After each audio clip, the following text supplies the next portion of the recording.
I told him that right now would be an ideal jumping off point and that it would hurt him and his organization's credibility if the hoax were allowed to continue. Well, that day is today. I expressed my skepticism. He told me outright that it was not a hoax. I then insisted that he release a statement, and he has. Here we go. This is Jason's statement. I want to preface it by saying, in conversation, he did not exhibit any of the conventional signs that are indicative of a hoaxer. His story more or less stayed consistently ambiguous. This is Jason Lorifis' statement. I corrected the punctuation, spelling, and tense shifts from his original statement, but he agrees that this is the definitive account of the event. On the weekend of July 25th, 2009, I was down in the Bridgewater area for 3 days investigating the alleged mysteries of the Bridgewater Triangle. I decided to spend one day dedicated to the Hockomock Swamp to look for strange creatures and bizarre beasts, and yes, even Bigfoot. I started off in Raynham, where the power lines crossed Route 138, that's where my expedition went, and mountain biked the dirt path that runs parallel to those power lines. After about 1.5 hours, I decided to move to another location. Finally, I ended up in the Bridgewater area near Lake Nipponicket and biked the area there as well. That is when I discovered what looked to be human-shaped footprints in the cornfield, but much larger. As I examined the prints closer, I noticed that a trail of them looked as if someone or something had crossed the road and into the cornfield where it made its way towards the swamp. I did in fact see some of the crops pushed aside as if something large has passed through it.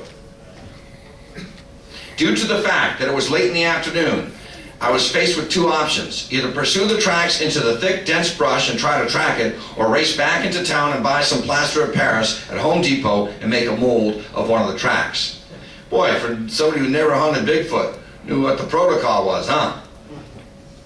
When I returned to the site with plaster, I also measured the tracks and found some inconsistencies in the stride pattern. The first 5 tracks had a stride length of approximately 87 inches from heel to toe. What did Bob Beamon jump in the '68 Olympics, 29 feet? The next 4 after that measured approximately 78 inches to 79 inches. Make a hoax, make it big, huh? The length of the feet were about 18 inches by 7 inches. My guess was, if it had been a person's foot, they would have been at least 8.5 feet tall. I had to prep the footprint by blowing out the loose dirt in the toes, and I had to pick out some plants before pouring the mold. By the way, it was the year without a summer in Boston in 2009. It rained all of June and July. Upon waiting for the mold to dry, about 45 minutes, I saw more than 50 birds shoot out of the trees like a bat out of hell. With the concern that whatever made those tracks may have returned, I sat there quietly for about 10 minutes and didn't make a sound. Unfortunately, I didn't see or hear anything. After pulling the cast out of the ground, I was walking back to the car when I noticed a car pull up and the driver asked me if I was having car problems. I told him that I was fine and I showed him the cast. His eyes lit up like a pair of headlights. He told me that he and his wife had lived in the area for over 20 years and that he'd never heard of any Bigfoot stories around there. He then turned to his wife in the car and said, "Shotgun's loaded tonight." As I look back, I realized that I was very excited to find such a discovery that I failed to photograph the area more thoroughly and survey it better than what I did. He says that he saw corn stalks pushed back. He didn't take a photograph of that. He saw there multiple footprints. He didn't take photographs of that. But he did take a photograph of himself posing with it. You'll see that in a second. I would just like to clear something up. I'm a paranormal investigator, so I don't prove or disprove unexplained events. I simply present my findings. I wasn't there when the tracks were made, so I can't say if it was a Bigfoot or a prankster. So that's like saying, I go 10 miles out into a woods and put a fake track hoping that somebody would find it. He wasn't a victim of a prankster. I'm still open to the possibility that it could be a hoax, but deep down inside I want to believe that it was a creature in the swamp. Believe the latter, not the former. Since that time I've got a lot of mud thrown my way because of all this, and I sometimes wish that I never found those tracks, you think? So for now, my conclusion is that it is of unknown origin. That's my summary of how I came into possession of this enormous footprint cast. End quote. me, discovered the location off of Elm Street, where I told him to go on August 17, 2009, and told Jason. On Saturday, the Saturday before that, August 15th, Jason offered to make his own hoaxed big footprints at his home in Burlington, Vermont, and sent me his photographs, and we'll look at those in a moment. So there we go. That's Jason posing with the cast. You can see how small the corn growth is at the end of July 25th, I think this was taken, or July 30th. And now here's the footprint, huh? With his right foot against it. Look at the toes. Too perfect, sorry. Too perfect. Now there's his foot next to the whole cast. Now, Dr. Meldrum knows anatomy, and I don't know how that thing would stand if that were a real footprint. That's a skeptic in me. So here's a photograph of, I found the area. Look at how taller the corners. This is, 3 weeks later, and we had a heat spell.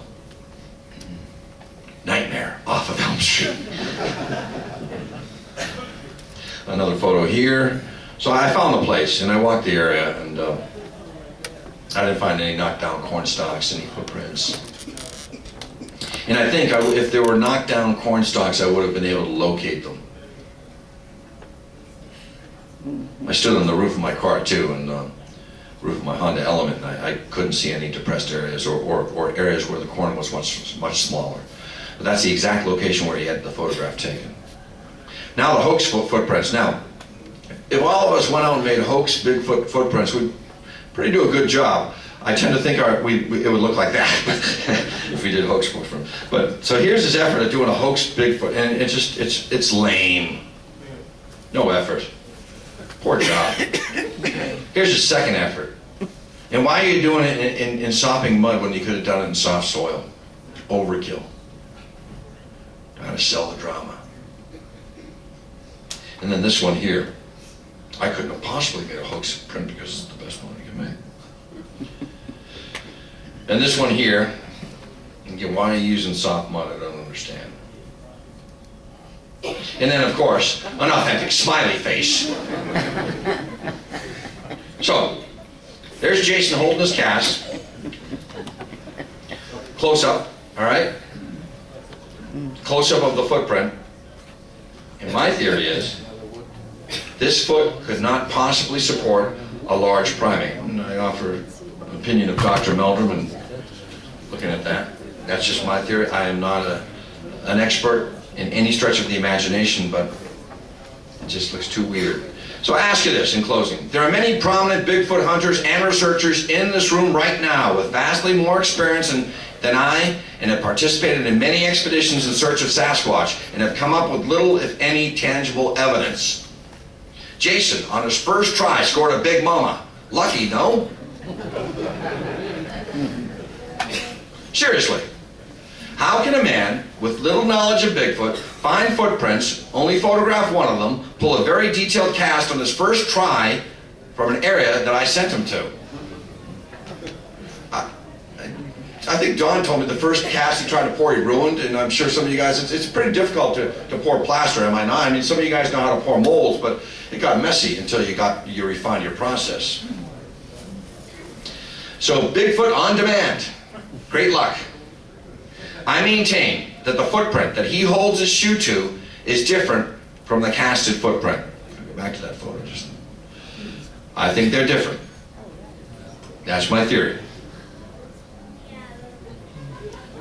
You agree, sport?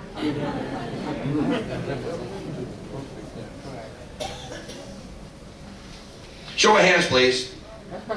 And I think we can throw the lights on. I'm all done here. Raise your hand if you think that this case is authentic. Ah! All right, dude, I got you. All right, that's all right. You can be the minority. That's all right, man. There's so many acronyms of Bigfoot organizations. New England Sasquatch Research. NESRA? Anybody from NESRA here? You guys, are you Corey? Corey Amenstone? Corey? Are you guys?